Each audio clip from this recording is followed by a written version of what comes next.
Good morning, everybody, and for everybody in North America and anybody who's watching Rebecca and right now in South Africa. Good afternoon.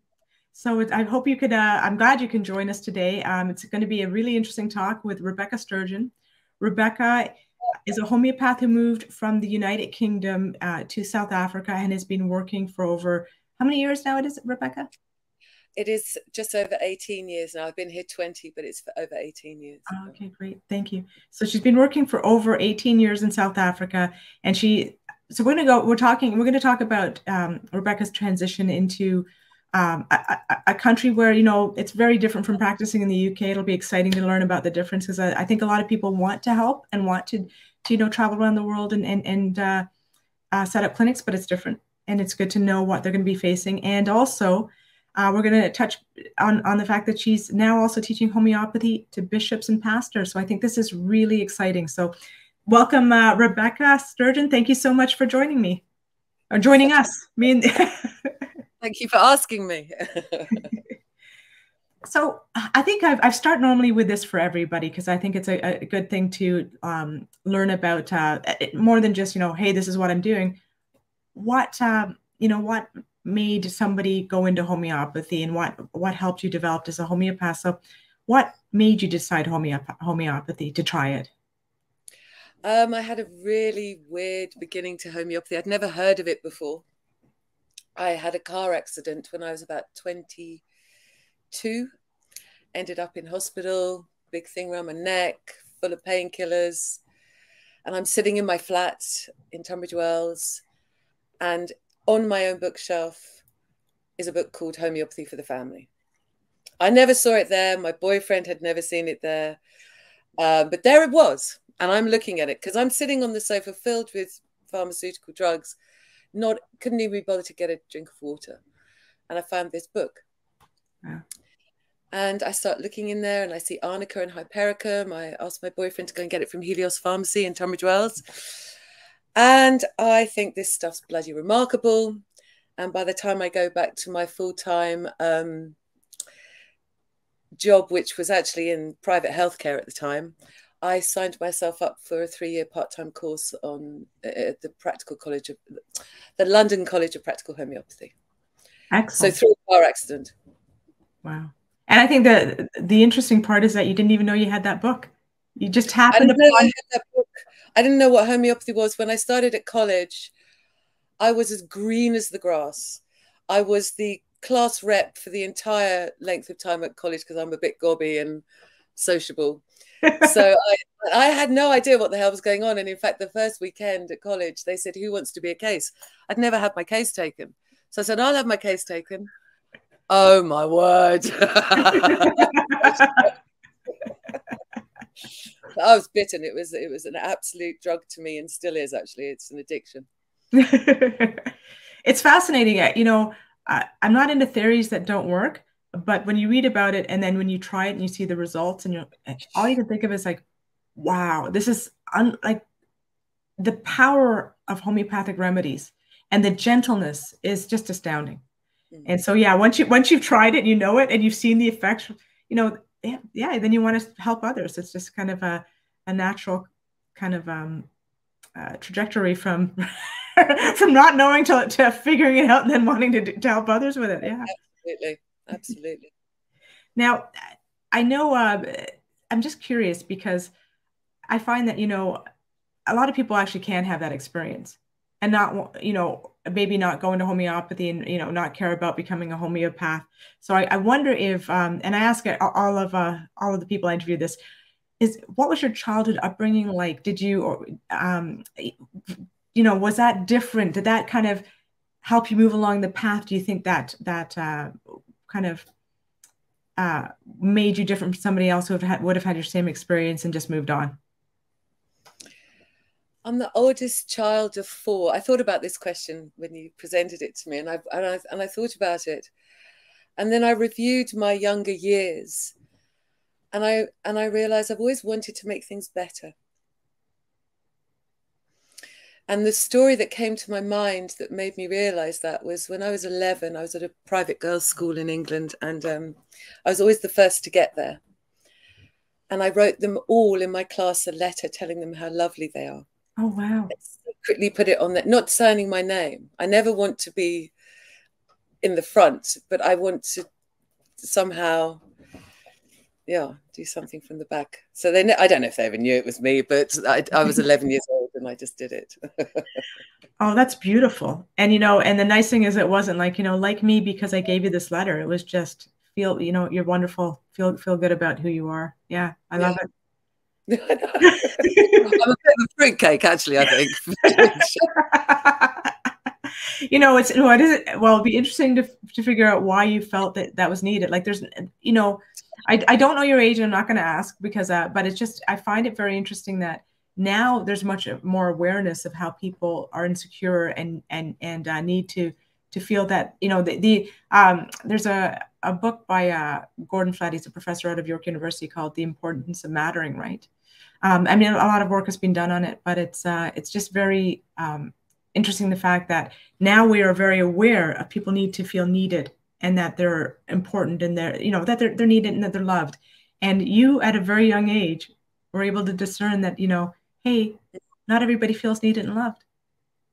Yeah, it's a bizarre, and I remember putting them on all the desks, or in the desks, because they're the wooden desks, and not really knowing, I can't recall what happened after that. But it was probably my first week at school or something, but I didn't write my name. I know that. And I've done many things since then.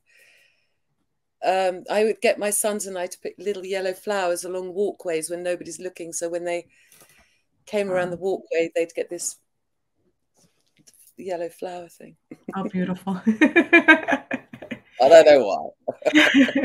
You know what's lovely? I think if everybody did a little bit of that, then what a wonderful world this would be, truly. It's so easy as well. It takes no time at all to be kind. No. When I first started working at the NGO, which I know we'll get to, people would say to me, a non-profit organization, or non-governmental, sorry, they'd say to me, I don't have any skills. And I'd say, just come and talk to people. Come and talk to people in the queue. Just say hi. Just acknowledge people. You don't have to come and do anything. Just say hello and have a chat. That's all people need to do. Yeah, community is huge. And yeah, it's interesting. I think there's sometimes people can feel insecure about doing it. And, you know, what will they care if I talk to them? It's like, are you kidding me? Everybody loves, like, you know, especially if you're talking to somebody and you really genuinely care about how their day went and how they feel and what's happening in their life, then, you know, I mean, there's some people who won't want to share that, you know, because we know the different remedies, and some people don't want to talk to other people. And, you know, if somebody's got that wall up, then, you know, you move on, and hopefully they'll maybe look at homeopathic treatment to help move through that. But a lot of people, that's such a shining moment in their day to actually have somebody genuinely care about how they're doing. Totally. I mean, for me, it's a shining moment, you know? Yeah, I agree. I've never forgotten a good person who's been good to me. I forget the bad ones, but I don't, you know, like, you know, the ones who are just love to steamroll over people, but because you know, why would I hold on to that? But the ones who went out of their way, and they didn't have to really care and help and make your life better. And I'm not talking about, it doesn't have to be massive, but just genuine people who genuinely care. I've never forgotten them. Like, just they're, you know, because well, hopefully they grow more numbers, but like yourself. I trust they are. I just believe that that's the truth. Actually, people think I'm a bit naive because I do think like this, but I really do believe in the good of the human, because intrinsically we are. We're just actually good. And life comes at us and we make choices, and we can make other choices if we want. So, yeah, I do think it's possible for us all. I definitely think it's possible. and you know, sometimes it's ill health that causes somebody to be the opposite. Oftentimes, right? It really is ill health. So, you know, and that's where actually homeopathy can really help with some, you know, with a lot of mental health issues. So it's wonderful in that regard. But We'll go on because I know we've got an hour because you've got rolling blackouts in South Africa. So you've gotten just until, well, 11 our time. So we'll go on to the next one. Are there any books that you have read, homeopathic or otherwise, which greatly enhanced your understanding of homeopathy and ability to treat more effectively? So my favorite book in homeopathy is Homeopathy and Human Evolution by Martin Miles, because he was my homeopath. Wow. An inspiring chap. I love his writing. My copy is so dogged because I reread it every year, as I should do. Chronic diseases. I really do enjoy Martin Miles. But what has made me effective, because of going into townships, and you have to work fast, and it doesn't give you time to. I can do remedies very fast now, because I would get 5-10 minutes with a patient because I've got a queue outside. Right. And so you get to work very fast, and also when you're working with a different culture and it's not your mother tongue, you're using quite simple language with each other. So you sort of get to the point quite quickly, and I had to get to the point quickly. And so what happened because of that, I got very fast at spotting remedies. It doesn't mean I know all the remedies well. I'm not suggesting that for a moment, but I just got quick at seeing things. So my materia medica and my repertory on my bed, they're always with me. In fact, you're sitting on the repertory at the moment. And so, of course, they're my inspiration, because that's what I go back to. I don't use laptops. I don't use, I use my books. I use my instinct and my intuition, and read between the lines. It's interesting when you see somebody that they could be something that they're doing with their hands, or something that they think, okay, so this is what I've learned. These are the physical symptoms. And then I'm noticing a few things here and there. And that really points to a specific remedy. So yeah, and also the fact that you're dealing with a lot of people. So numbers wise, it's you're going to become faster. There's no way you can work in that without becoming faster, right? So it's just and there's not the luxury of time to spend hours going through books. However, also you'd mentioned you deal a lot with acutes, so it makes, so that's a lot of the prescribing. So when they come to you, I can't wait to get into some of those cases. So I'll wait. Just fascinating. It's that's why I think it's like, and I'll let you get into it, but it's like you come from the UK and it's a very specific way of doing it. And it's a way we practice in mainly North America, but we're also not dealing with so many acutes, because people generally like, oh, I went to the pharmacy, or I did this or the other, right, in North America, and learning to reach out to a homeopath for the acutes. But you're getting like a lot of really interesting acutes, because it's something that we don't generally face here, but we would see that in the materia medica. Those cases would be there, which is fascinating. I think that's the beauty. So you've got to remember, it was a free clinic initially. I mean, I was working in a government clinic initially. I arrived, I was a totally broken individual, just out of a divorce in a foreign country, 2 little kids, didn't know my ass from my elbow, couldn't charge. I was a black belt in karate, so I fed my kids by teaching karate. But I went to the township, so I offered the township my volunteer services. They gave me a room and a translator. I had a 𝐂𝐡𝐚𝐩𝐭𝐞𝐫𝐬 translator, XHOSA translator, 𝐂𝐡𝐚𝐩𝐭𝐞𝐫𝐬. So it was free. You've got to remember that. They're lining up outside. Dis-ease in a township is all over the show. But it's skins, it's stomachs, it's heads, the nutrition, all of those things that we take for granted. And, one of my first cases in a township was I told the mother to feed her child more then. She said, but I can't afford to. I mean, that was an enormous wake-up call to this white middle-class English woman. Yeah. Like the simple things you have to let go of. And the the middle-class, white, European, Western, idealistic, just go buy more food, goes out the window. And so you realize that you've got to learn the culture, I suppose, and that's an entirely different thing. And it's not something I am totally resonant with, because I'm still English middle class woman. But I had to learn a lot. Yeah, I think it's interestingly enough. So, speaking of homeopathy, but just generally, when you move to a different country, even Canada, the UK, it's different. It's very interesting, and to assume that you're going, especially because Canada from the UK, right? But just the little things that, yeah, you're so used to here, and you assume it's going to be the same there. It's different. So yeah, because I thought this would be an interesting interview, because I think a lot of people think, oh, it'd be nice to travel and move to another place to offer my services, because I think there's need there, and but when you look at it, it's like you really do need to know the culture and the differences, and it's hard. I think it must be heartbreaking to know that children need more food, and just there's nothing that can be done.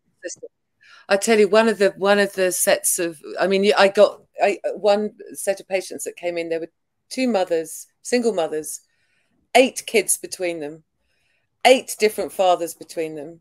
The mothers are HIV positive. Nobody's got any work. Nobody's giving any support. What do you do? Well, I mean, I'm sitting there. They've come to, I queued in every food parcel thing I found out about. Couldn't get them one food parcel. Oh my goodness. All food parcels gone, no food parcels left. I tried for weeks. I mean, those are the sort of things you come across where you're a homeopath and you're there to do something, but might not necessarily be a remedy. It might be, I mean, there's so many stories I've got to tell you, I can tell you, but yeah, it's food. It's basic stuff that they're looking for. That particular family lived on the edge of the wetlands in the township, and all their furniture, which would have been very little, was on bricks because it was underwater all the time. But they are not on bricks, the people. So what they came to see me with was they'd injured themselves and these on their feet, and these injuries were festering, but they never got dry feet. So you're working against that sort of thing, that is almost insurmountable, and it's exhausting. That is one thing I would say to people who want to volunteer, is the need is overwhelming, and it's a wonderful thing to do. I mean, as a homeopath, I have learned so much, and I feel rich beyond any words I can describe. But it's exhausting. I cannot tell you how many mothers have asked me, please adopt my child, please. It's heartbreaking. Those sort of things you come across. So it's not just, I'm going to do homeopathy. No, I know. When I came here either, to be fair. Yeah.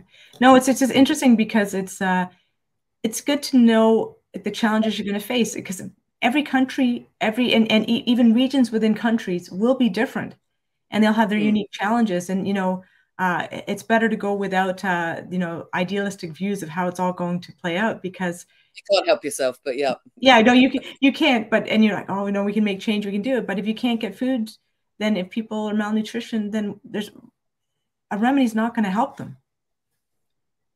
It's just saddening. No, it's just, yeah. You stand in food queues. I've set up vegetable gardens in every township I've ever worked in. Oh, the minute I turn my back, whole thing falls apart. I get tools, I get plants, you name it. Set it all up, get everyone keen, da-da-da-da-da. I go back to doing homeopathy only. Go back, it's all dead. I don't know how to describe what that is or why it is. Does everyone need a push? Do they only do it because they want to look good for me? I've gone through so many scenarios to try and work it out, but I can't.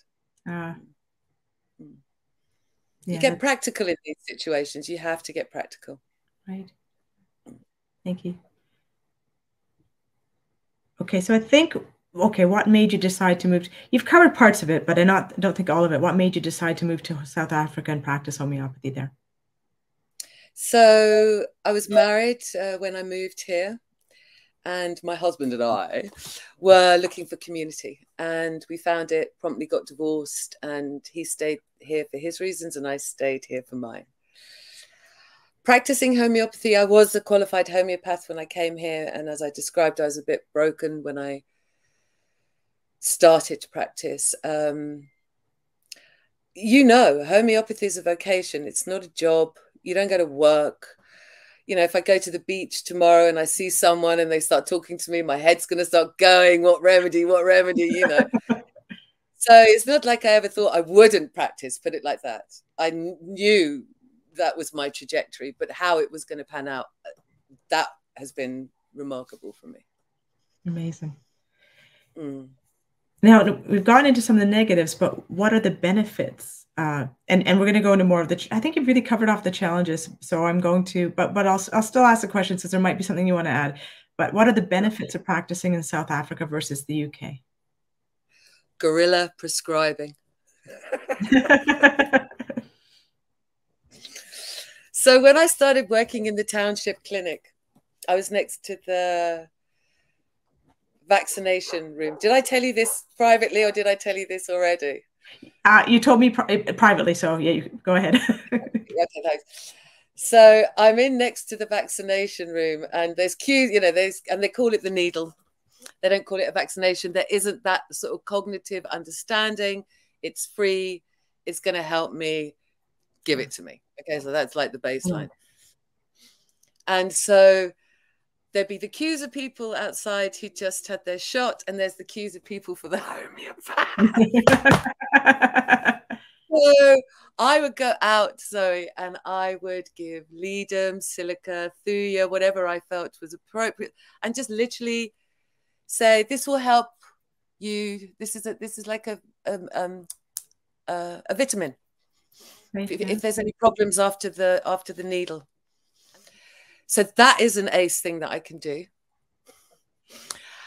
I'm under the radar.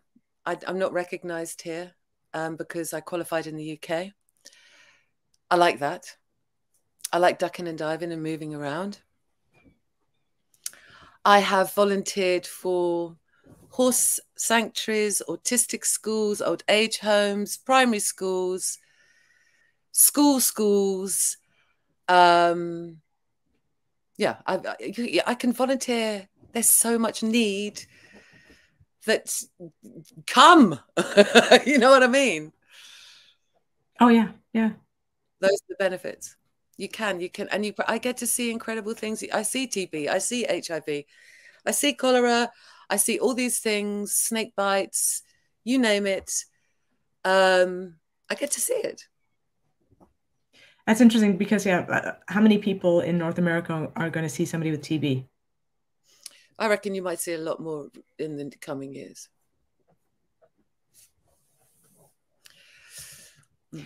Yes, that might be coming, but at the moment, we're in no, there's you never know, it could be coming soon.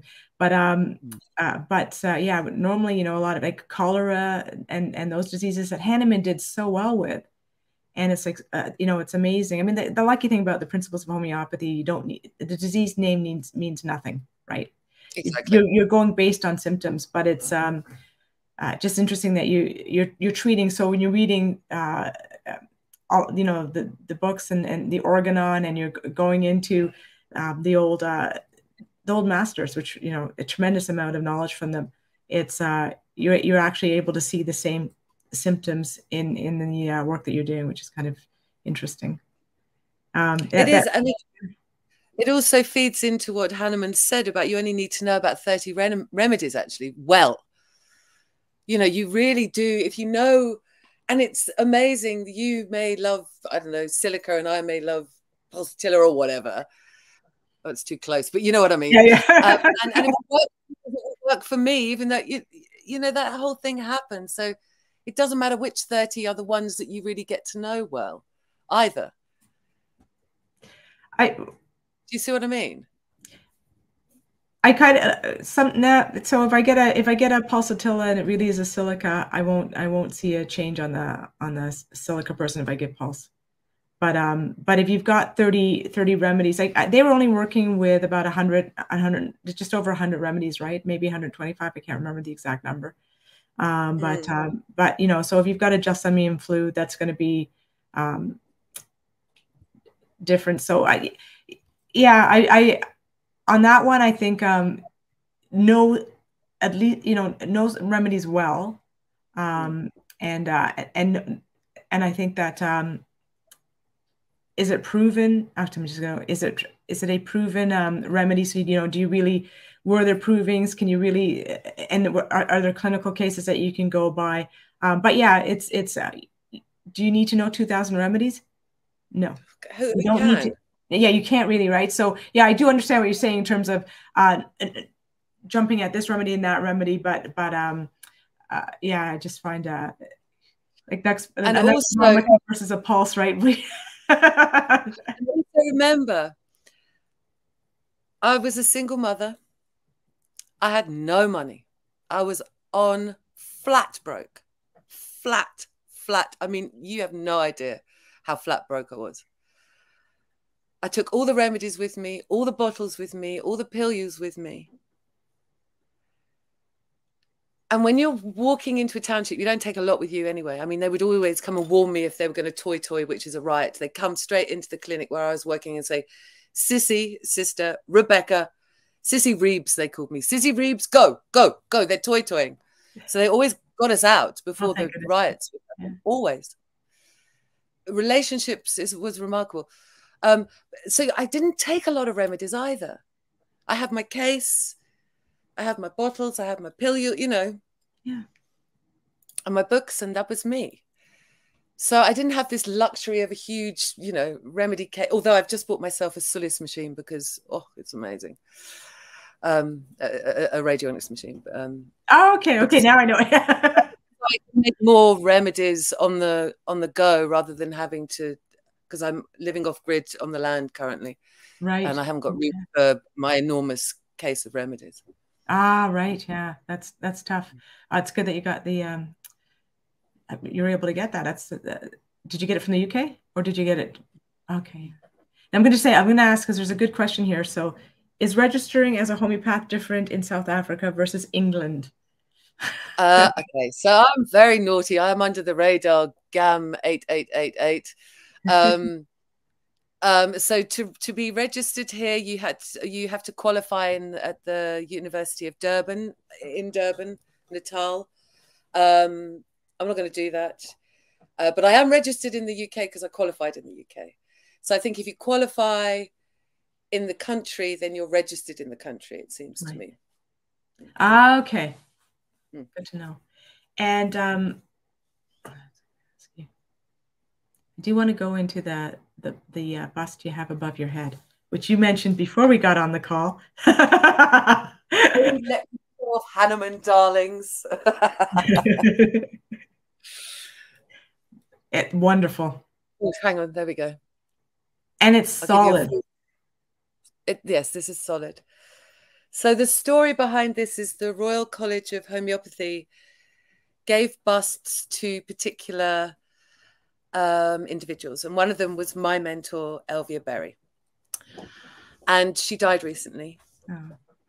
And I always said to her, when you die, can I please have a copy of your bust? Please, please, please. And so I have a copy of the bust. Beautiful. Beautiful. Yeah, no, it's quite, I love him looking down on me. I haven't got a lot of stuff in this, a tiny little spot I live in. But he's looking down on me and keeping me, you know? Yes.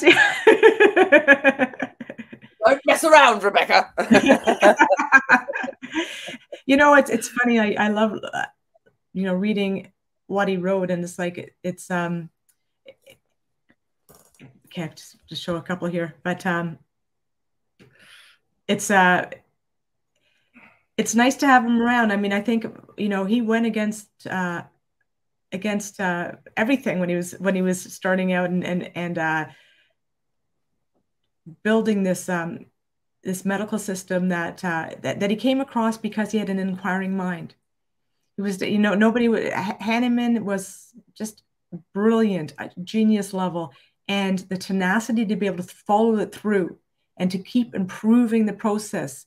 So, you know, this helps a bit, but now, okay, I've discovered this is a bit, you know, like he never stopped. The contribution he's given to the world is just amazing. I can't think of no better legacy. Just amazing, right? It's just what an honor, hey? What a flippin' honor. Yes. Yeah. He was wonderful. Yeah, it's just a beautiful. Yeah, and I'm thinking, I won't get the exact same bust, but I'm like, I don't have one of Hahnemann, and you know, the change in my life, and the change in, you know, it's just yeah, it's got to.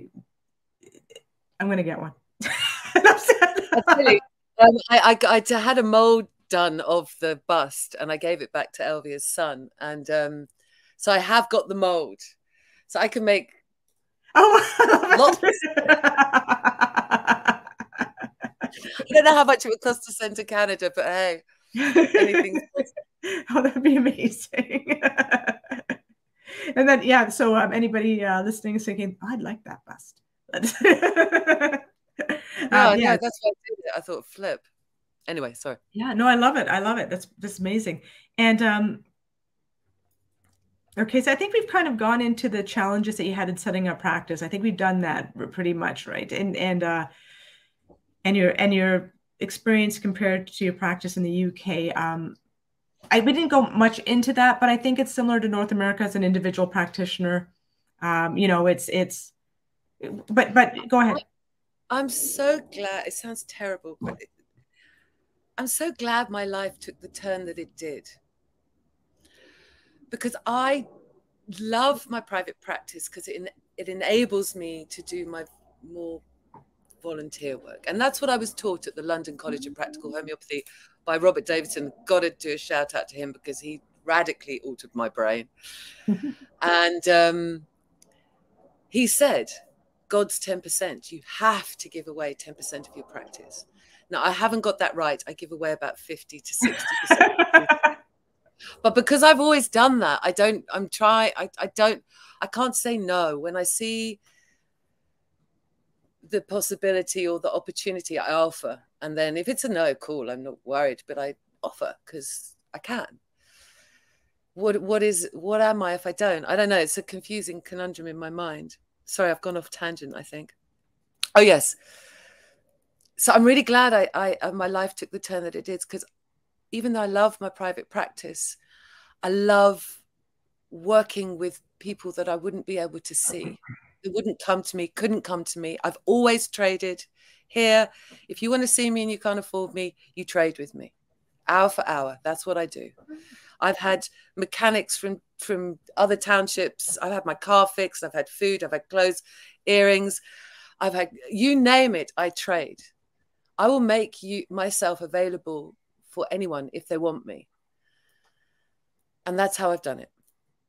I don't know if you can do it in the UK. I have been gone so long. I don't know. But to me, we are meant to be here. It's not just about, you know, if you can find a way, then I will see anyone. Fabulous. Yeah. Yeah. It's damn, I'm trying to remember exactly what Hahnemann said, but just being able to give. Yeah. Right. It's just and becoming healthy, treating people so that they become healthy and also contribute to society in a meaningful way. Yeah. It's amazing. Yeah. It's amazing. And it's simple stuff. It's really not rocket science, as you know, as we know. Yeah. No, exactly. Well, it's perception too. It's you have to be able to perceive well. So it's, you know, I think it's not, you know, and then if you've got a never well since, and, you know, so if you're dealing with really complex chronic cases with a lot of suppression, it's a little more difficult. And also just being able to see the person in front of you. You have to be able to see the person in front of you.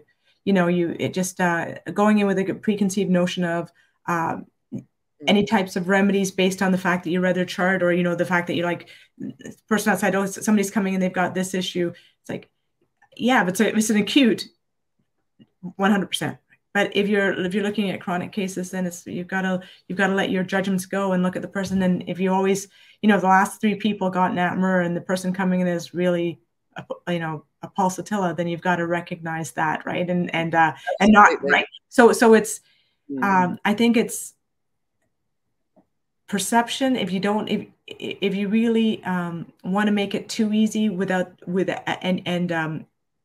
what's it, cookie cutter type, you're not going to do well. But if you look at the person, you're like, oh, the last 3, they all come down with the same disease. But you know, again, if we go to the Spanish flu, these 2 are Gersemi, and these 3 are Bryonia. So you've got to, you know, be able to look at it and say, this is clearly what I've got here, and not just say, okay, 10 Bryonia, because it worked for the first 5 patients I treated.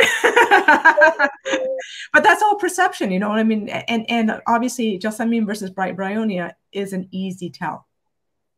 But then there are some other ones that might be a little more difficult if you're, you know, so and again, more chronic than acute for more difficult. So if it's just trying to think of, you know, the thinking type remedies or the passionate type remedies, you know, Ignatia versus, well, Ignatia versus 𝐂𝐻𝐸, you should still be able to tell, but still, like, they're, you know, it's seeing the person in front of you for how they are and who they are, and then even knowing, as there's a good case that somebody, one of my teachers said, you know, the bright clothes and that, you know, you can think, okay, it's definitely, I've got a phosphorus in front of me, and because not just bright clothes, we're going into more out and it's the way people talk, you know. So it's not just simplifying. Somebody's not a homeopath watching this. I'm using one little factor, but if you're dealing with a culture that generally wears a lot of bright clothes, you can't go to FOSS with it. You've got to know the culture you're working with, right? You just and then you know, British tend to be a lot of not showing emotions, right? Not going into you know, there's no problem here because we're not discussing it. I'm UK background, so I can say it. And I was actually, dear listeners, I was actually telling Zoe this the other day when we did a test run, that in Africa, when somebody dies, there is a 3-day funeral. They are singing and wailing and dancing and carrying on all day, all night, all day, all night, all day, all night. They're not depressed. They're not bottled up and tense with anxiety, because they've got it all out. It's very different. Not this suppression is West. It's got to be. Is all I can think through this conversation. Yeah. It's well, UK, and I think that got them through, you know, World War I and World War II. It's like, you know, stiff upper lip, we're going to deal with this, and you know, we're not going to break down. That's the thing. We're not going to break down. And I think different cultures have different, you know, different advantages and different challenges, right? So and being flexible depending on the times and what you're going through is really important, right? So if you understand that, I think that's and you know, and then we're making broad statements, because I think in the UK, and then you'll get an Amy Winehouse who's very much out there saying everything she's, you know, and so it's no longer, I think there's so much learning from different cultures amongst cultures now that we're kind of evolving, you know, so it's different, but yeah, but understanding again, like if you're dealing with, you really have to actually then do a really good intake, because you've got to find out why they do what they do. So the never well since that, and you know, was it aconite, or you know, or because what started it? Was it fear of something? Was it loss? Was it grief? Was it any one of those ones? You know, you really need to find out why, because two people can have somebody who passes on in their lives, and you think, oh wow, they might need a grief remedy, but one is like, oh, I'm just so relieved the person went. They were in so much pain. I'm so happy, because I was dreading that being prolonged, right? So very different attitude. If we don't know why, we can't assume an event everybody's going to have exactly the same outcome from it in terms of physical health or mental emotional health. We can't assume that, you know, one's going to go the suppressed route, or you know, it was grief, or it was a job loss, financial loss, and all of that. It's just exactly. Yeah, it makes it, and that we're going more to the UK again, because I know you deal with a lot with acutes, and I'm sure, like, to a degree, chronics as well. But I do a lot of in the townships. It's more acutes, but well, actually, I'm volunteering at a school down the road here, and that's kids who are HIV positive, alcohol fetal syndrome, you know, brain damaged at birth, all these different things. So that's just, yeah, that's chronic. Oh, right. The more interesting stories are acutes, to be fair, because they're quick. Okay, oh, no problem. So we're going to go segue right into that. Do you have some interesting cases you could share? Well, that first kid that I saw when I first started working in the clinic, when she came in, and she was lifeless. The mother said she doesn't play, she just sits, she doesn't do anything. She literally just sat. She was pale for an African girl. She was just like, I didn't know what to give us. I gave her silica tissue salt. I did not know what to do. I said, come back next week. And as we know, the patient walks in and you go, who the fuck's that? Who's that? Who's that? So this woman walks in with this kid, and the kid's like a kid. And I'm like, oh, that kid. And that was when I learned, because I said to her, she said, she's well, she's doing so well, but she's hungry. She's eating too much. She's hungry. I said, well, feed her more food. She said, I can't afford to. So that was really enormous for me. I mean, it sounds so little, and I've repeated it twice in this interview, but I repeat it twice because that's how basic I had to go back to. I've treated things like, recently I've been treating a puff adder bite, where a woman was bitten on her foot twice by the same puffy. And obviously there was bitis and cratalis, horridalis, lachesis, ledum 5M, remarkable. Because we were also using poultices of moringa and turmeric, which I have found to be amazing. Mm-hmm. Even in a stab wound, you pack it and it just draws everything out. Snake bites, spider bites, poisons, the thorns. Just with water, it's heavier on the turmeric than the moringa. Oh, okay. That's interesting. It's just so useful when you're just anywhere, basically. So yeah, with the puff adder, but that was remarkable with the ledum. She complained that she could feel where the fangs had gone in still. And we'd done all the other remedies and they'd all done well, but she could get this feeling. And I said, no, we're going to go back to the ledum. One dose, all gone. It was just remarkable. Wonderful. And then I've treated bushfires. Now that I think I told you this story before, it's a bit confusing when you talk beforehand, isn't it? So there was a fire close to the village where I lived, in Scarborough, in Cape Town, and 197 shacks were burnt down. Now, bushfires here they devastate. They absolutely devastate. In a township, as I'm sure you're aware, the houses are literally next to each other. There's one toilet for 100 people. I mean, this is full on. So 197 shacks burned down, and I immediately go up to the location and I say, does anybody need any help? And this woman, a whole bunch of pregnant women were outside for some reason. I don't know why it was pregnant women, but that's what it was. And the one woman stood out to me because of this story. So she came in and she's pacing around, you know, watching every move, like, oh, yeah, restless. Yeah, okay, right. Hasn't slept since she watched her shack burn down and all her belongings go. Her dog is okay. Her husband's okay. The kids are okay, but everything's gone and they're sleeping on the floor. And the babies stopped moving. So I just give her aconite, 200. And I say, come back tomorrow morning, because obviously I don't want the baby to keep not moving. She comes back the next morning, sits down in the chair. So, how are you? Said, I slept last night. And when I woke up, I realized that everything that is precious to me didn't burn in the fire, and my baby's moving again. So it was just a beautiful, beautiful. It's these simple, and I know it's an acute again, but it's, so she even brought the baby 4 or 5 months later down to my house in Scarborough to show me. Oh, lovely.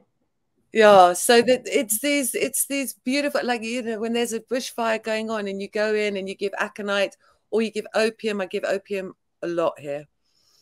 It's remarkable to, you feel everybody just calm down and then they can operate. Yeah, that's tremendous. I mean, it's lovely that you can see those results in such a, you know, in a full township, just the full energy change. Yeah. Look, I've got some horrible stories because, as you can imagine, it's not all snake bites and tummy aches.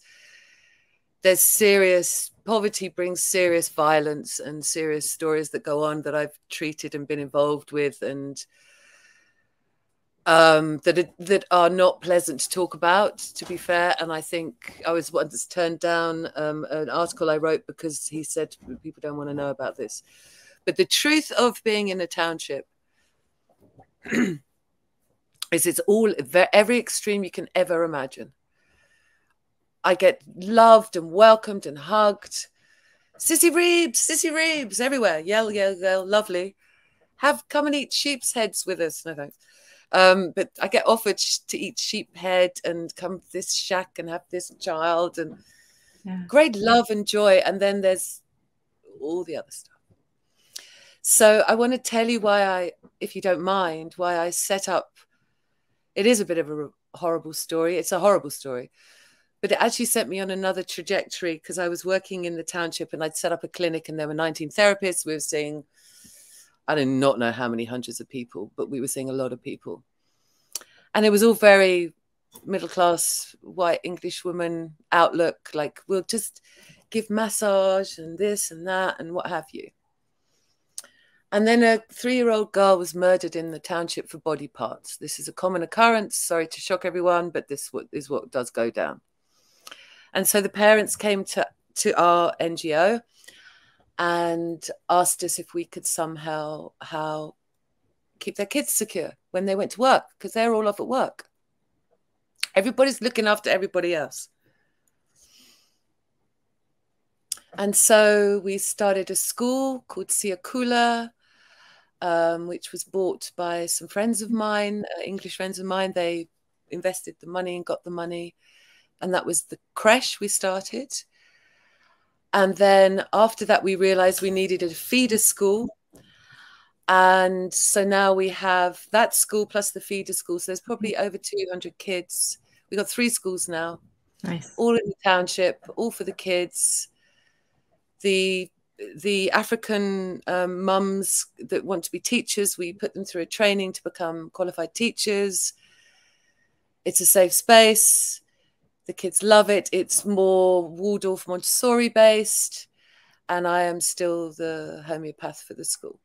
Fantastic. And so, yeah, so it's that sort of thing you can get doing, you know, you can create. And so that really helped me enormously, is that when we go in to do volunteering anywhere in the world, we go in with our, okay, you all need homeopathy. You're going to have homeopathy because that's what I can do.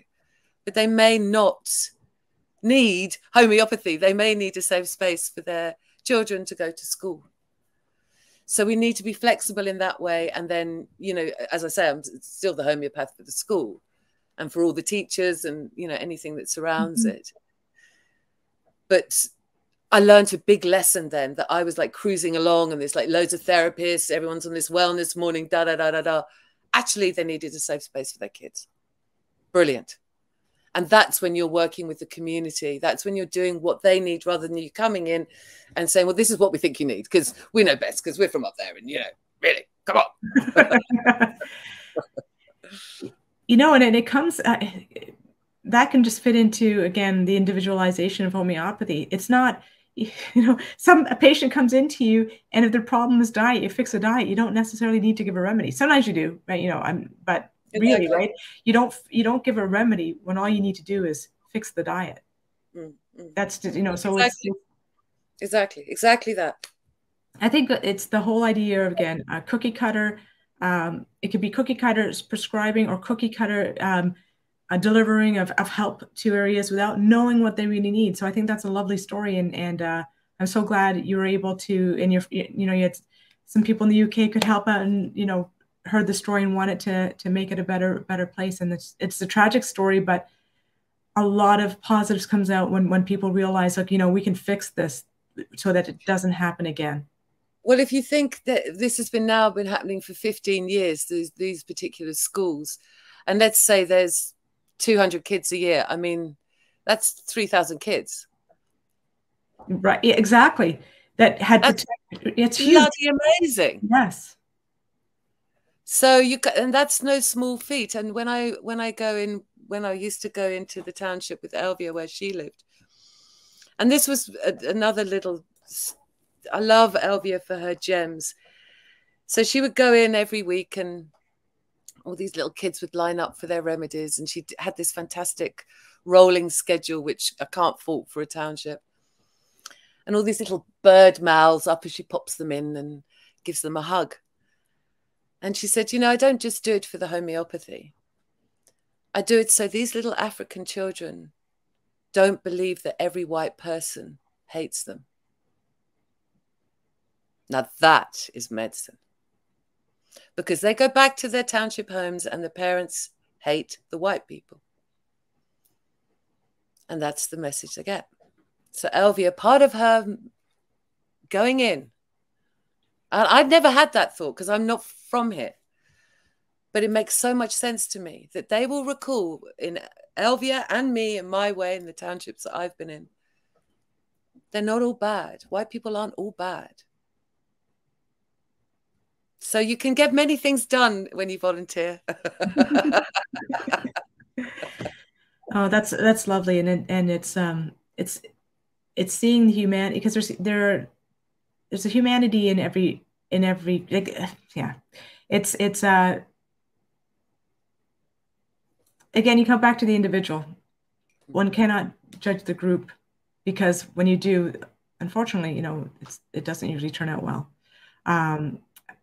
For the group being judged.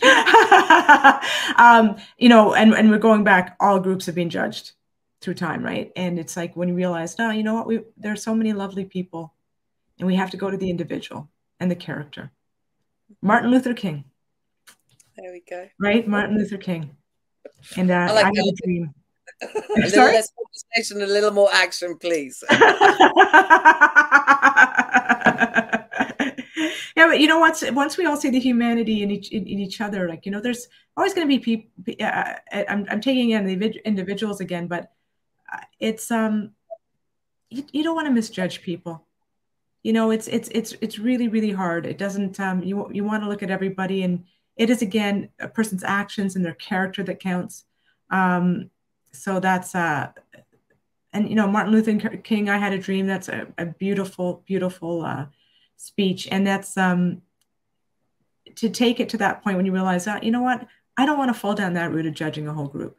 You know, I want to speak. And then it goes back to, again, the individual. And that's what I love about, and Carl Jung, the same thing, the individual. Right? It wasn't. Yeah. Once you judge as a group, and then he warned of issues with judging, but acting as a group as well. You know, like, it's just we've got to connect with each other as individuals, and as a community, it's caring for the community, right? And then sorry, go ahead. Sorry, I just wanted to tell you a little story, and I think it was one I told you, but I just love this little story, and it is about the group. When I first started practicing in the clinic in the township, I was just seeing the patients there. And then one day, the sister came up to me, and I've got a lot of stories about this clinic, because there was the TB research place there, the HIV research place there, as well as vaccination and your normal clinic setup.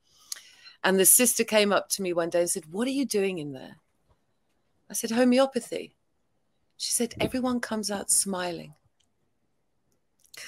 And in the end, and I honestly, I had very little time for each person. But as a homeopath, you pay attention, you listen, you're like, you know, you're in investigation mode. You're like, "Oh yeah, what's that? Yes. What's that? And why are you tapping your foot? What's that mark on it?"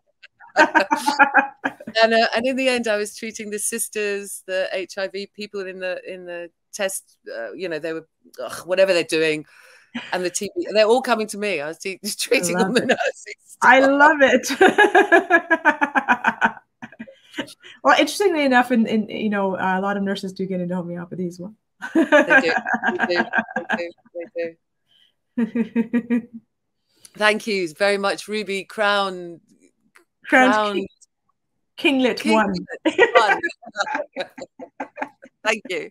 I love it. I flipping love it, Ruby. It's an absolute honor to how my life has taken me to where it's taken. It's I look back and I'm so happy. It is a blessing. Like, you know, I think how many people started off saying, you know, growing up thinking, I want to be a homeopath. Maybe the kids of homeopaths might have done that. You know, I think my kids want to be a homeopath. But for the most part, I think most people, it's through illness, right? It's like, okay, it worked for me. And there's some pretty astounding stories. It worked for you, and it was an amazing, right? So it's like, it's and I just honestly think it's wild that you had a book in your home that you didn't even know was there, and you happened to look upon it at the time when you needed it. It wasn't my boyfriend's, it wasn't mine, but there it was in our bookshelf. But I got to tell you a quick after story about another weird thing. When that woman with the double snake bite got back to her farm the other day, the puff adder came out and left the farm the minute she arrived back at the farm. Oh, that is nobody wild. had seen it.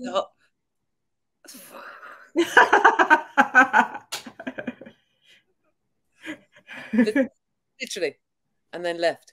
Yeah, yeah. It's amazing, isn't it? Yeah, wow. Life is fascinating. Some people refer to things as providence, and with that, I wonder, because animals are very in tune. My sister's a cat is amazingly in tune, right? But it's maybe the puff adder's like, well, this person survived it. I don't think I'm gonna like her coming after me because she's gonna remember what I did to her. Her husband got it, put it in a box, and drove it far, far away. Okay. And as I was walking her to the car straight after the snake bite, she said to me, and I've been her homeopath for years. She said to me, "Rebecca, I've been dreaming about being bitten by a snake for weeks now." Whoa. It was fascinating, this case, because I tell you, every day, because I went to her every day. Every time I saw her, the snake, I mean, it was palpable. The snake was in her. Like, she's got some serious medicine in her. The hospital she was taken to had never given so much anti-venom ever. Wow. She died in the hospital. And she's lived. I mean, she's got some medicine in her. When you get bitten by a venomous and you live, whoa, you got some medicine in you. So what happened in the hospital? So she got all the venom message. Was this before she came to you, or? It was her husband's 40th birthday. We were all sitting around a fire, guitars, blah, blah. She starts hopping. Why are you hopping? Just been bitten by a snake. Husband gets up, starts taking her to the thing. I'm grabbing moringa and turmeric, and we're all getting ready. She's got to go. And when he takes her to the hospital, they give her the most anti-venom they've ever given anyone. This is in South Africa. And which means, I mean, puff adder bite is unusual, but not so unusual. And she died while she was in the hospital. They had to give her adrenaline to bring her back. The whole story she described to me, it's fascinating. Okay, she died and she came back. They gave her adrenaline. Okay, because I'm like, I know you treated her afterwards, and you actually cured her, right? So yeah. I'm thinking, okay, did I miss something? Was it somebody else, or it was the same woman? Or okay, good. Yeah, that's interesting. Oh my goodness. Wow. That speaks to homeopathy in a massive way. Like seriously, it's just it's amazing. So you actually probably through the remedies help detox what she'd be given, as well as cleared out the snake poison. Because yeah, that's very interesting. And that moringa and turmeric poultice just draws, hey, just pulls everything. I had 2 poisonous thorns. I didn't know there were poisonous thorns in my foot, and you just put it on, and I literally would feel it pulling out whatever it needed to pull out. Wow. Yeah, it's excellent, excellent stuff. I love using herbs here because they're readily available and free. And in the townships, I learned them so I could say to people, you need this, you need that for skins or whatever. You need to know about your aloes and your different bushes. Yeah, it's interesting because empowering individuals so that they do know what they can use, because they're not always going to be able to get to you. So it's helpful even for them to have on hand. Hey, if you get another sting, here's some remedies that you can actually try. You've got on hand. You've known it's best to go to a homeopath, but if you don't, because sometimes it could be latinum, sometimes it could be hypericum. Like depend, right? You don't know. So I'm going to segue you for a change, which is that's why we teach. Excellent. Go in. Sorry, yes. Go ahead. Because there aren't homeopaths in the townships. That's why we teach people. So there are homeopaths in the townships, and there are remedies you can go and get. That's Fabulous. Why you teach. That's the only reason to do it. And how did you get involved in that? Initially, I started teaching because I saw that mums needed to have something at 3 o'clock in the morning other than me.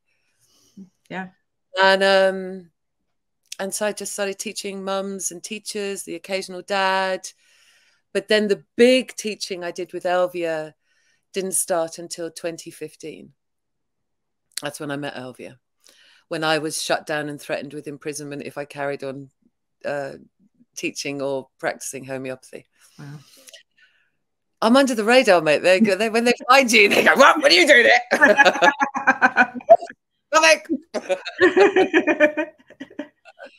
Wow. So that was then how I started teaching bishops and pastors. So it feels like I could talk for hours. You see, there's been so much that we've done and I've done. 18 years in townships is a lot of interesting stories. And then working all over the bottom part of Africa with 𝐂𝐻𝐸𝐬, teaching the bishops and pastors.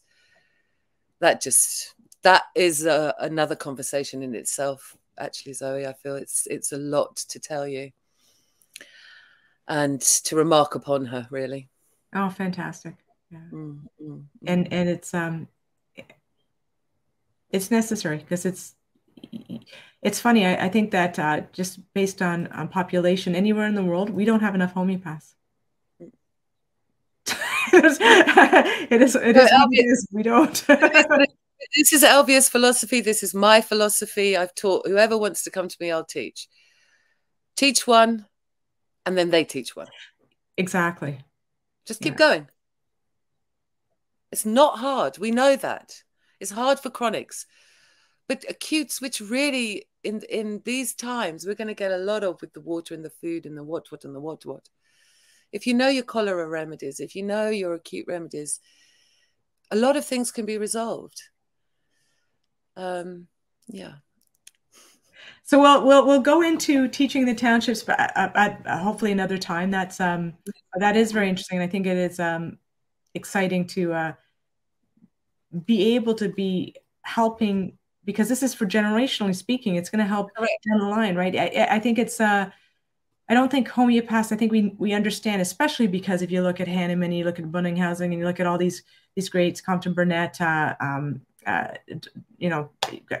so many great homeopaths like David Little, Dr. Luke DeShepard, people that are teaching and training people down the line, because we really and many more. But first few that came to mind, but teaching many people so that the next generation will have this to be able to help, especially with the amount of suppression that goes along with, you know, if you suppress a skin ailment, then you end up, you know, if you suppress eczema and you end up with asthma, you know, which is quite common, then you want to make sure that down the road that your kids and your grandkids, and even if you don't have kids, but that future generations will have the opportunity to use homeopathy to get to that balanced health state, and so that they don't have to keep using medications. That's the beauty of homeopathy. It's not, you know, you're not taking your remedy for the next 30 years, right? It's beautiful. You can, once you're done, you're done. Even on the farm that I live on, there's 3 Malawian families here. I'm teaching them homeopathy. Awesome. I want them. I will give them the remedies. I will give them the information. I will keep it simple, because you have to keep it simple. You do. You do. And they will go off back to Malawi and they'll take their remedies. I've sent off one lady with a whole bunch for her labor and what have you. And yeah, you just keep going. You just go on and you can give it away. It's so cheap. Why not? Oh, exactly. And then their kids will be healthier kids, and so on and so on. And that's the key. It's clearing up, treating the parents, and then you'll end up with the healthier future generations. It's amazing. It's the beauty of homeopathy. You know, it's not just the case in front of you at the moment. It's and the ripple effect to healthiness, and if you're talking about, you know, depression or oh, but I've got a whole story about that. Oh, good. Go ahead. Because I'm just going to let everybody know, okay, we may be cut off because of rolling blackouts, but we haven't been cut off yet. So if we lose you... It could be because I've got solar here and it hasn't reached the cell tower yet, but it could happen at any time. Okay. So one of the things I've observed through working through Africa, and we spoke about this though, but is that the more educated people become, the more complex their diseases are. So you get your anxieties and depressions in the thinking world, but in the feeling world, you don't. So the more that Africans are educated, the more that African people are educated, the more they get the diseases of the West. The less they're educated and the more they stay closer to their roots and their culture, they don't. Education makes us sick. It's what I've realized. Well, I love education, but it's releasing and not suppressing. Because suppression is when you end up with the other illnesses, right? So it's you see what I've noticed is that we think problems out. You know, we think a lot. We overthink. We think. I think this. I think that thing. I'm thinking about this. I'm thinking about that. If you don't think and you feel, it's a lot.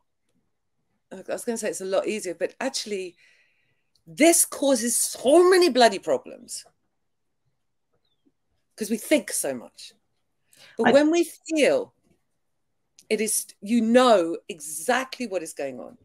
You know to your bones what is going on.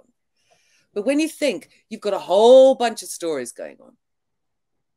And so that's why I believe the more we are educated in the nonsense education that we are educated in, the stupider and the sicker we become, actually. That's my soapbox for the day.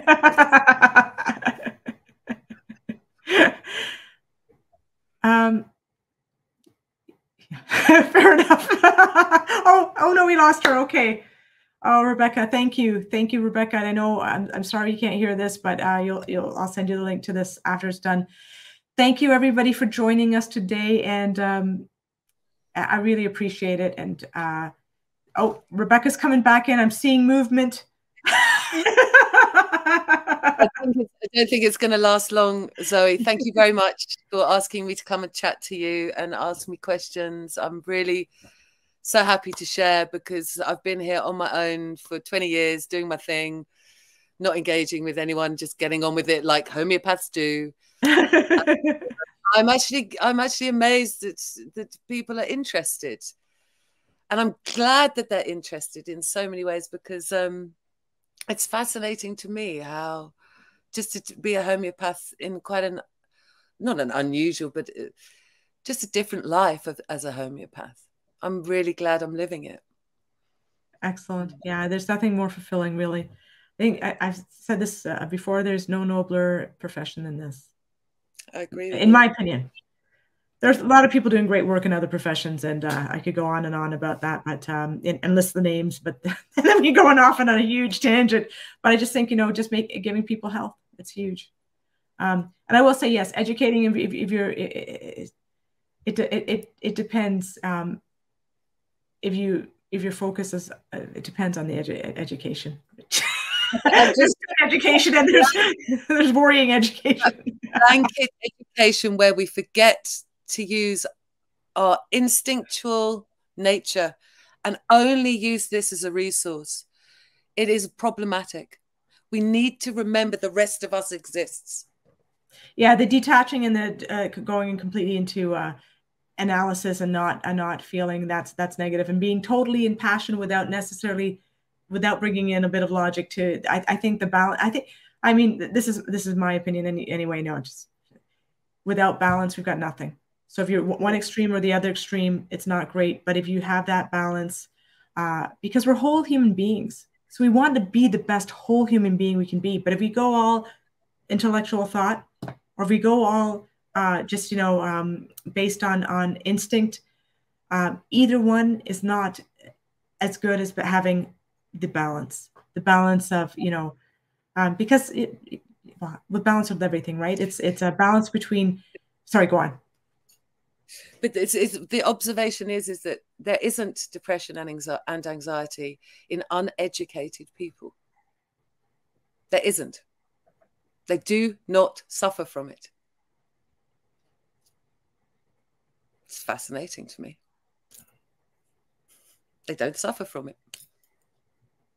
They just don't. Very different. It's just so interesting. And it's the juxtaposed of the Western world. It's simple living. It's simple living. Not trying to copy the Joneses, right? Not your next door neighbors, and appreciation. A little bit of that. And also, I think because community needs to stay together. In order to survive, you have to appreciate and work with the community that you're in. There's you can completely isolate yourself in some societies, because if you've got a job and maybe you're working from home and you don't need to rely on people and you can always order this and order out, then you're not really connecting with others, and there's so much and everybody's different, because again, you'll have some people who are very analytical, some people are very passionate. I don't think either is negative. There are pluses and negatives to both. But it's just I think there are so many factors that just included the community, because sometimes the beauty of where I live in Toronto, it's a community, but sometimes you might live in another area where people they don't really know their neighbors, but exactly. Right. Sorry, go ahead. And so that, I think that makes a difference, valuing relationships, valuing more than trying to compete for more. And if I get that new job, will I be okay? And will I, my credit card limit is up, and it's like there's a lot of stuff that can add anxiety. And so imagine not having any of that. I kind of like the in-between. I love coffee shops. Hanneman would be judging me on this one, but Hanneman, I love coffee shops. It's observable, though. This is the interesting thing. It's observable that dis-ease such as depression and anxiety is not witnessed in uneducated societies. It's not witnessed. But I would say it's probably not just because of education. Sometimes I'd say there are other factors there more than just education. I'd be fascinated to know what you come up with, because that's all we could come up with. That was the dividing line: educated, uneducated. Well, just looking at again, you've got suppression of maybe higher degree, and I think because, you know, if you go back to people in farmland, they don't necessarily have as oftentimes they don't have as much suppression. And also living in a city is very different. Living in the country, most homeopaths notice there's a huge difference in the ability for patients in the country to rebound very, very quickly. And then there's just, so you've got maybe air quality, you've got a number of suppressions that you can have in any culture, really. But in the West, there's a lot of, you know, there's also the competition for jobs. There's the, a lot of things at play. I don't think we could just say it's education, because I'm wondering if you looked back education, but you backed it back 100 years. What was the level? Because anxiety has increased in Western society over the last 40. When I'm in a place like Tanzania or Zambia, everything that you're talking about is irrelevant. They don't have that going down. It's a totally different world, Zoe. You can directly see in a town, in a little town, those that have been through education and those that haven't. But when we practice in the clinics, what I'm told by all the African homeopaths, when they're educated, we see anxiety and depression. When they're not, we don't. These mental diseases do not exist. And I think it's fascinating. And what I'm finding fascinating is that because you and I are educated with our brains, you're looking for reasons why this can't be so. But it's quite clear to the African homeopaths that once they're educated, there's more mental activity. When you're not, there's more physical activity, I suppose.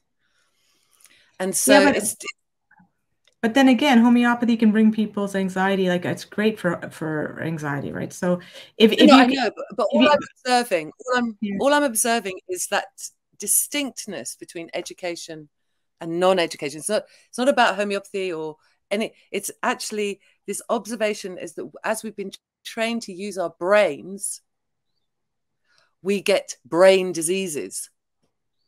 But when we're not, we don't. And the more I work with my body and the sensations within my body and less this, the more effective I actually am as a human being, even though I'm educated. But I'm trying to uneducate myself from it. Interesting. Okay. Yeah. It's just going back to, I think it's okay.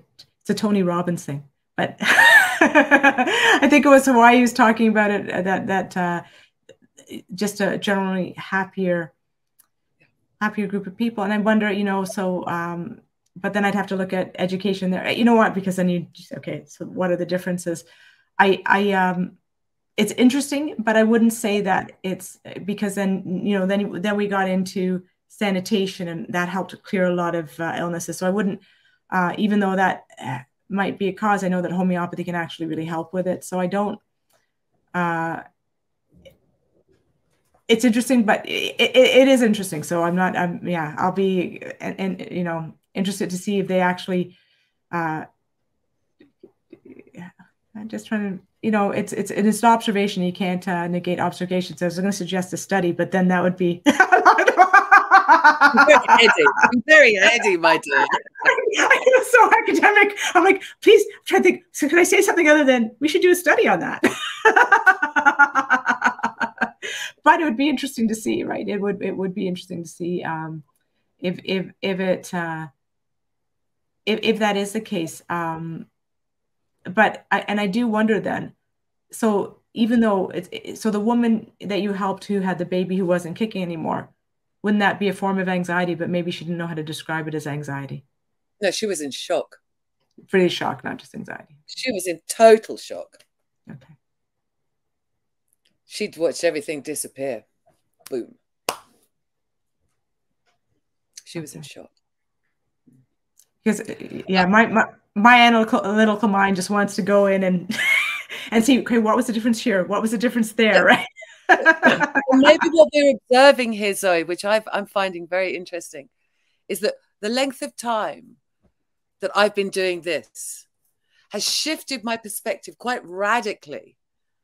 I don't know what it's like to practice in the UK anymore because I haven't done for 20 years. I have English patients, but they've known me for quite a long time. So I've probably, anyway, but I feel like I'm not a very analytical person. I'm a feeling person now. Even though we just did a degree together, hey, that's how we know each other. That's right. Ian was one of our lecturers. He was one of my lecturers years ago. For me, it was a total nightmare. I don't sit in front of computers. I sit in front of people. I don't even have a mobile phone. I'm a nightmare. You know what? But I think that's the beauty of it. I think that honestly, maybe it's more the constant.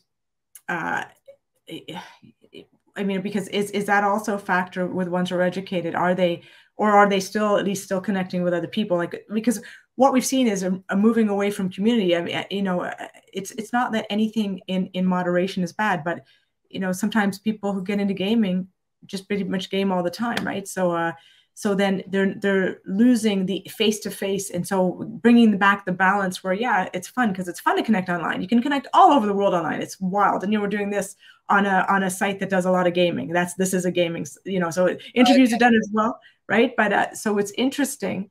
But then I wonder, like, you're using it for good, Zoe. Good on you, woman. Well, there's again, like, you know, so playing chess in person versus online. I'd much rather play a chess game with somebody in person than online. It's much more enjoyable to actually, you know, converse. Not everybody does, especially if you're competing. But you know, just having that face-to-face contact and going to, you know, a coffee shop, talking to, you know, because again, like, it can be such a community, especially if you live in this, you know, you live and you go to the coffee shop in the same area, or you work and you go to the same coffee shop. I'm saying using coffee shops, but it could be anything. And then you just get to know people, and that's interaction. And I think there's a very different energetic feeling from interaction versus being on the you know, watching videos or being on social media. And there's a lot that can bring up anxiety. I'm not, you know, I don't want to say, you know, shut that off. Don't be aware. I would never say that.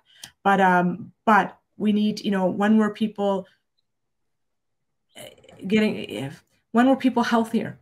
Okay, when they were out playing hockey on the streets, when they were out playing basketball, when they were out playing tennis, right? When they're out there getting physical, and you know, even though there's competitions like, oh darn, I lost today, or you know, oh great, I won, whatever. It doesn't matter what it is. It's like, it's that interaction. It's getting the body physically moving. That's a huge difference. And then if you're studying more, you're not moving so much, right? You're literally just sitting instead. So because that's why I think there are a lot of factors. And yeah, and you can overanalyze by a lot, and then, you know, then you can almost end up with should I do this, should I do that, the inability to decide what to do because you can see all sides of the story, right? And well, if I do this, because there's always going to be a plus to something and a negative. I've never in my life ever come across something that was all just perfect. You know, you do this, it means, well, then it means I can't do that. It means, you know, there's always you weigh the cost benefit analysis, right? But at the end of the day, yeah, there's so many factors in that. And I think community and feeling like you matter, and going out and connecting with people physically. And I think that's the beauty of where you actually practice. You're connecting with a lot of people in person physically. I think there's a very good energetic feel from doing that. And you know, there's nothing wrong, because I know with the UK ones you'd be online with it, and that's fine, right? So it's different. But I think we're missing the balance, and and to come back and not to go to everything that's technical, not to be like, you got to check my phone because I've got to see what's on it, right? I went down to a phone that's basically got nothing on it, so that you know, because they are addictive. And so, you know, there's so many factors in that can lead to that anxiety. And, you know, the beauty of it is homeopathy can really help with anxiety, but, you know, there's also lifestyle changes that'll help in a big way. And so, yeah, not thinking, yeah, because it's doing, but then there's, you know, thinking and putting in systems in place, you know, putting in the school, helping them kids being protected, and helping giving them skills that'll help. Like, you know, there's been a lot of talk about schools here going more into trades, giving skills that can be taken and used, right? So, and the UK system is built like that, which is very interesting. You know, you get to, at least it was in my mom's time. So you'd grow up and you'd be to a certain level, you'd be at a certain point, you'd do your tests. I don't know, I forget what the tests were called. And then you'd be either going the trade route or you'd be going like the basically university route. And you know, there are pluses to that. There's just one of my favorite TV shows, Frasier, when he confronts a childhood bully and he's showing off because he's a psychiatrist about his, you know, his Mercedes, and he's saying it because he's like, well, I'll get revenge the best way because I am successful. And he's talking to the tradesman. He's saying, you know, the one who bullied him as a child. Well, I got, you know, I have to go check out my, you know, my Mercedes, you know, this class. And he said, oh yeah, you know, so the plumber says, I used to have that, but I had to go up to the bigger size because my family was growing, and it was beautiful, right? It's I think and I think Frasier's a great show in that perspective. I have to admit, right? I haven't had a TV for I do not know how long. Yeah, I do not know how long. Over years. That's great. Like you know, so you're not tied to it every night, right? I'm not tied to anything. Yeah, yeah. Other than my sons currently, my dogs. Well, I'm glad that's the case. How old are your sons? 24 and 22. Oh, excellent. Yeah. So growing up, but you're always the mother. Doesn't change. You'll be 90 and they'll be like, Mom. I so love my sons. Yeah, of course. Awesome. Yeah. So we should talk at another time on the teaching of the bishops and pastors and how you started that with Alva, because that'll be interesting to see, and because we need to teach homeopathy for future generations. So let's touch base sometime next year on that one, and yeah, I think that'll be lovely. So yeah, I don't want you to be cut off and then we're halfway through that and then we're gone, because then it's we'll have to go through it all again because people won't likely remember. But thank you so much for joining me today, and everybody, thank you for joining us. I really appreciate it, the comments and questions in the chat, and I hope everybody has a beautiful day. Thank you again. Thank you. And Rebecca, hang on for a moment because I will say our proper goodbyes, but thank you everyone and have a wonderful day.